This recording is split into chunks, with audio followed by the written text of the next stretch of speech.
ಪ್ರೀತಿಯುಳ್ಳ ದೇವಜನರೇ, ನಿಮ್ಮೆಲ್ಲರಿಗೂ ಯೇಸು ಕ್ರಿಸ್ತನ ಶ್ರೇಷ್ಠವಾದ ನಾಮದಲ್ಲಿ ವಂದನೆಗಳು. ಈ ನೂತನವಾದ ದಿನದಲ್ಲಿ ನಿಮ್ಮೆಲ್ಲರನ್ನು ನೋಡುವುದರಲ್ಲಿ ನಾನು ಬಹಳ ಸಂತೋಷವುಳ್ಳವನಾಗಿದ್ದೇನೆ. ಶಾಲೋ, ನಿಮಗೆ ಸಮಾಧಾನವಾಗಲಿ.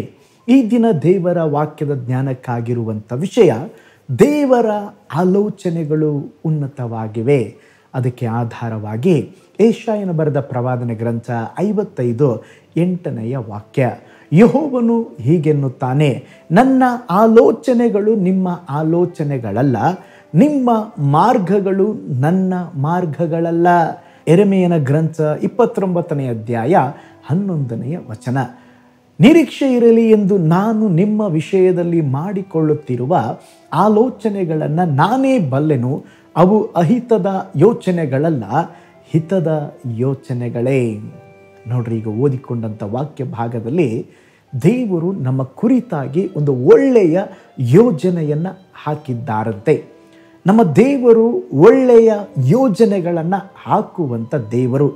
ನಮ್ಮ ಭವಿಷ್ಯತ್ತು ದೇವರ ಕೈಯಲ್ಲಿರುವುದರಿಂದ ನಾವು ಚಿಂತಿಸಬಾರದು. ನಮ್ಮ ಯೋಜನೆಗಳು, ಪ್ಲ್ಯಾನ್ಗಳು ಕೆಲವು ಸಾರಿ ಸೋತು ಹೋಗಬಹುದು, ಆದರೆ ದೇವರ ಪ್ಲ್ಯಾನ್ಗಳು ಒಂದು ಕಾಲಕ್ಕೂ ಬದಲಾಗುವುದಿಲ್ಲ. ದೇವರ ಯೋಜನೆಯಲ್ಲಿ ಯಾವುದೇ ತಪ್ಪು ಇರುವುದೇ ಇಲ್ಲ. ಅನೇಕ ಸಾರಿ ನಮ್ಮ ಜೀವನದಲ್ಲಿ ನಾವೇ ಪ್ಲ್ಯಾನ್ ಹಾಕಿಕೊಂಡು ಕೆಲವು ಸಾರಿ ನಮ್ಮ ಪ್ಲ್ಯಾನ್ ಎಲ್ಲ ಸೋತು ಹೋಗಿಬಿಡುತ್ತದೆ. ಆದರೆ ದೇವರು ಒಂದು ಪ್ಲ್ಯಾನ್ ಹಾಕೋದಾದರೆ ದೇವರ ಪ್ಲ್ಯಾನ್ ಯಾವಾಗಲೂ ಬೆಸ್ಟ್ ಪ್ಲ್ಯಾನ್ ಆಗಿರುತ್ತದೆ. ನೀವು ಚಿಕ್ಕವರಾಗಿದ್ದರು, ದೊಡ್ಡವರಾಗಿದ್ದರು, ನೀವು ಒಂದನ್ನು ಅರ್ಥ ಮಾಡಿಕೊಳ್ಳ್ರಿ, ನಿಮ್ಮ ಕುರಿತಾಗಿ ದೇವರಿಗೆ ಒಂದು ಪ್ಲ್ಯಾನ್ ಇದೆ. ನೀವು ಶ್ರೀಮಂತರಿದ್ದರು, ಬಡವರಿದ್ದರು, ದೇವರು ನಿಮ್ಮ ಕುರಿತಾಗಿ ಒಂದು ಪ್ಲ್ಯಾನನ್ನು ಹಾಕಿದ್ದಾರೆ. ನೀವು ವಿದ್ಯಾವಂತರಾಗಿದ್ದರು, ಅವಿದ್ಯಾವಂತರಾಗಿದ್ದರು, ದೇವರು ನಿಮ್ಮ ಕುರಿತಾಗಿ ಒಂದು ಪ್ಲ್ಯಾನನ್ನು ಹಾಕಿದ್ದಾರೆ. ನೀವು ತಾಯಿಯ ಗರ್ಭದಲ್ಲಿ ಇರುವಾಗಲೇ ನಿಮ್ಮನ್ನು ಕಂಡಂಥ ದೇವರು, ಓ ಸ್ತೋತ್ರ, ನಿಮ್ಮನ್ನು ನೋಡಿದಂಥ ದೇವರು ನಿಮ್ಮ ಕುರಿತಾಗಿ ಒಳ್ಳೆಯ ಯೋಜನೆಗಳನ್ನು ಹಾಕಿದ್ದಾರೆ. ನಿಮ್ಮ ಯೌವನ ಕಾಲದಲ್ಲಿ ವಿವಾಹಕ್ಕಾಗಿ ಕಾಯುತ್ತಾ ಇರಬಹುದು, ನಿಮ್ಮ ಭವಿಷ್ಯತ್ತಿನ ಕುರಿತಾಗಿ ಭಯಭ್ರಾಂತರಾಗಿರಬಹುದು. ಆದರೆ ನಿಮ್ಮ ಜೀವಿತದಲ್ಲಿ ಒಂದನ್ನು ಅರ್ಥ ಮಾಡಿಕೊಳ್ಳ್ರಿ, ನನ್ನ ಕುರಿತು ದೇವರಿಗೆ ಒಂದು ಪ್ಲ್ಯಾನ್ ಇದೆ. ದೇವರೇ, ನಿನ್ನ ಪ್ಲ್ಯಾನ್ನಂತೆ ನನ್ನ ಜೀವಿತವನ್ನು ಸಾಗಿಸು ಎಂಬುದಾಗಿ ಅನುದಿನವೂ ಪ್ರಾರ್ಥನೆ ಮಾಡ್ರಿ. ಕೆಲವರೆಲ್ಲ ನೋಡ್ರಿ, ತಮ್ಮ ಜೀವಿತದಲ್ಲಿ ಇಷ್ಟಪಟ್ಟಿರ್ತಾರೆ, ತಮ್ಮ ಜೀವಿತದಲ್ಲಿ ದೇವರ ಚಿತ್ತವಲ್ಲದ ಕಾರ್ಯಗಳನ್ನು ದೇವರ ಹತ್ರ ಕೇಳಿಕೊಳ್ತಾ ಇರ್ತಾರೆ.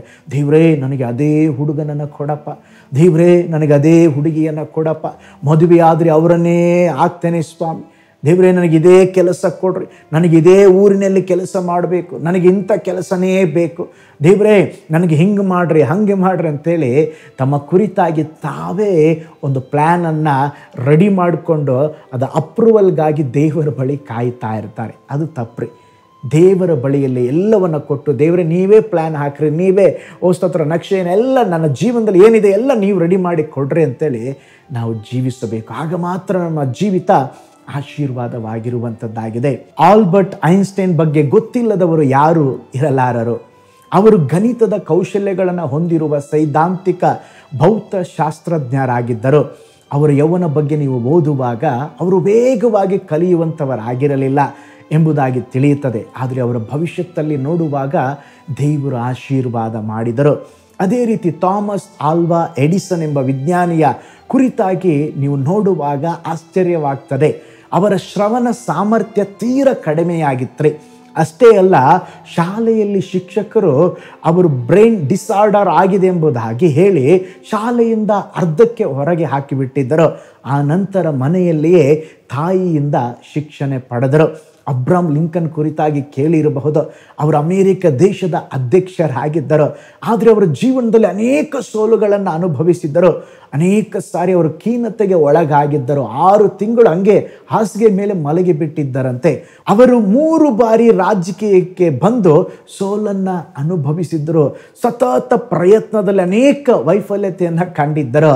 ಆದರೂ ಕೂಡ ಅವರ ಕುರಿತಾಗಿ ದೇವರಿಗೆ ಒಂದು ಪ್ಲ್ಯಾನ್ ಇತ್ತು. ಒಂದು ದಿವಸ ಅಮೇರಿಕ ದೇಶದಲ್ಲಿ ಅವರು ದೊಡ್ಡ ಅಧ್ಯಕ್ಷರಾಗಿ ಒಂದು ಒಳ್ಳೆಯ, ಈಗಲೂ ಕೂಡ ಅವರ ಹೆಸರು ಓ ಸ್ತೋತ್ರ ಅನೇಕ ಜನರು ಅವರನ್ನು ನೆನಪು ಮಾಡಿಕೊಳ್ಳುತ್ತಾರೆ. ಹಾಗಾದರೆ ಸಾಧಕರ ಪಟ್ಟಿ ನೋಡಿದರೆ ಅನೇಕ ಜನರನ್ನು ನಾವು ನೋಡಬಹುದು.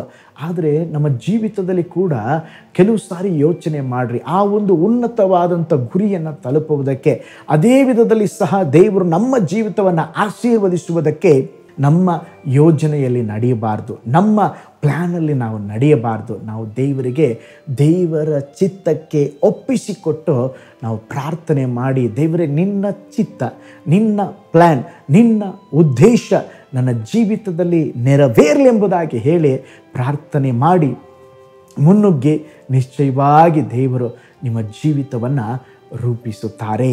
ಹಾಗಾದರೆ ದೇವರು ನಮಗಾಗಿ ಇಟ್ಟಿರುವಂಥ ಓಟದಲ್ಲಿ ತಾಳ್ಮೆಯಿಂದ ಓಡೋಣ, ದೇವರ ಚಿತ್ತವನ್ನು ಪೂರೈಸೋಣ, ದೇವರ ಪ್ಲ್ಯಾನ್ ಪ್ರಕಾರವಾಗಿ ನಾವು ಜೀವಿಸೋಣ. ಕಣ್ಗಳನ್ನು ಮುಚ್ಚೋಣ, ನಾವು ದೇವರಲ್ಲಿ ಪ್ರೇಯರ್ ಮಾಡೋಣ. ಸ್ವಾಮಿ, ನನ್ನ ಜೀವಿತದಲ್ಲಿ ನಿನ್ನ ಹಿತ, ನಿನ್ನ ಚಿತ್ತ, ನಿನ್ನ ಪ್ಲ್ಯಾನ್, ನಿನ್ನ ಯೋಜನೆ ನನ್ನ ಜೀವಿತದಲ್ಲಿ ನೆರವೇರಲಿ ಸ್ವಾಮಿ.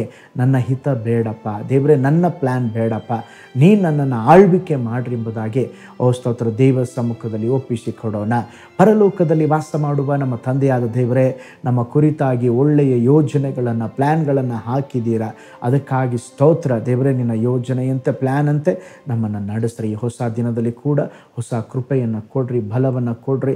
ಈ ದಿನ ನಿನ್ನ ಮಹಿಮೆಗಾಗಿ ಜೀವಿಸುವಂತೆ ಸಮಯವನ್ನು ವ್ಯರ್ಥಗೊಳಿಸದೆ ಒಂದೊಂದು ಸಮಯವನ್ನು ನಿನ್ನ ನಾಮದ ಮಹಿಮೆಗಾಗಿ ಜೀವಿಸಲಿಕ್ಕೆ ನಾವು ಕೆಲಸ ಮಾಡುವ ಸ್ಥಳದಲ್ಲಿ ದೇವರೇ, ಮನೆಯಲ್ಲಿ, ಕುಟುಂಬದಲ್ಲಿ ದೈವಿಕವಾದ ಸಮಾಧಾನ ಆಳ್ವಿಕೆ ಮಾಡಲಿ ಸ್ವಾಮಿ. ಈ ದಿನ ನೀವುಂಟು ಮಾಡಿದ್ದೀರಾ, ಇದರಲ್ಲಿ ನಾವು ಉಲ್ಲಾಸದಿಂದ ಸಂತೋಷದಿಂದ ಇರಲಿಕ್ಕೆ ನಮಗೆ ಸಹಾಯ ಮಾಡಿರಿ, ಆಳ್ವಿಕೆ ಮಾಡಿರಿ. ಯೇಸುವಿನ ಹೆಸರಿನಲ್ಲಿ ತಂದೆಯೇ, amen, amen. Praise the lord. ಹಾಗಾದರೆ ದೇವರ ಪ್ಲ್ಯಾನಿಗೆ ಒಪ್ಪಿಸಿಕೊಡೋಣ. ದೇವರು ನಿಮ್ಮನ್ನು, ನಿಮ್ಮ ಕುಟುಂಬಗಳನ್ನು ಬ್ಲೆಸ್ ಮಾಡಲಿ. God bless you all.